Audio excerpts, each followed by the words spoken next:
దాన్ని ఒక అద్భుతం కింద చూస్తున్నారు తప్పించి, అదే ఇతను చేస్తే అహంకారి, దుర్మార్గుడు, రాక్షసుడు. అంతేగా.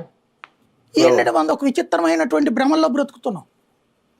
ఆ భ్రమ ముదిరిపోతుంది, చివరికి మనల్ని మనం నమ్ముకోలేకపోతున్నాం, మన కార్యకర్తను మనం నమ్మలేకపోతున్నాం, మన కార్యకర్త ఎదుటోళ్ళలాగా కనబడుతున్నాడు. అదే కదా, ఆ స్టేజ్కి వచ్చేసింది భ్రాంతి. అంటే ఇక్కడ 3 ఏళ్ల నుంచి ఒక కార్యకర్త పార్టీలో కొనసాగుతున్నా, సభ్యత్వం ఉన్నా, కనీసం అతను మనవాడే అని గుర్తించలేకపోయారా? నిజంగా గుర్తించలేకేదంతానా, లేదంటే జగన్ హ్యాటర్స్ అనే వాళ్ళు ఉంటారు సార్, జనసేనలో ఉంటారు, టీడీపీలో ఉంటారు, వాళ్ళ డామినేషన్ పెరిగిపోయింది. నాకు తెలిసే గోదావరి జిల్లాలో కల్ట్ ఫ్యాన్స్ ఉంటారు, వీళ్ళు ఏంటంటే వాళ్ళే చుట్టూ తిరగాలనుకుంటారు.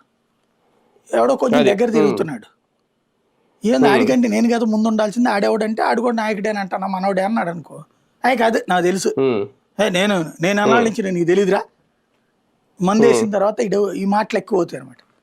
అరే నేను ఎన్నాళ్ళ నుంచి ఉన్నాను పార్టీలో, ఆ చిరంజీవి గారు అప్పట్లో ఖైదీ తీసిన రోజు నుంచి ఉన్నానే, అట్టనేది నాకు తెలీదా ఈడెవడో, నేను కాదా ఎన్నాళ్ళు ఉంది, నువ్వు చెప్పరా అంటే నలుగురు దాగిపోతుంది.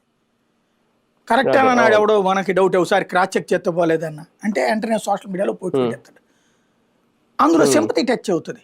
అయ్యో పవన్ కళ్యాణ్ గారి దగ్గర ఎవడు అపరిచితుడు తిరిగాడంట అనేసి. ఏం చేయాలి పవన్ కళ్యాణ్ నాకు తెలియగడుతాను, అపరిచితుడు ఆయన ఎవరైనా మాట